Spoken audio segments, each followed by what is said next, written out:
My son wanted to be a stoplight for Halloween, so I went to work. I first stopped by the thrift store to see if I could find some low-cost items to use as part of his costumes. I was in luck. They had the tap lights for $3 for a box of 6.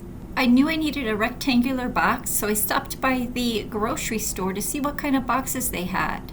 You will want to measure your child first to figure out exactly what type of dimensions you are looking for when it comes to the box. Now keep in mind the children will be walking, so you do want it to kind of sit a little high so they can actually sit down on their rear. I learned the hard way. The box came down below his tush, but just above his knees. Walking was okay, but sitting was a challenge.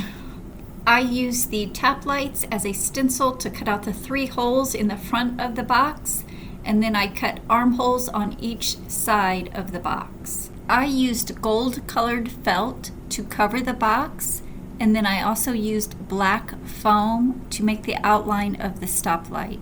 I painted the tap lights with acrylic paint, red, yellow, and green. I purchased my son a black sweatsuit and a matching black knit cap.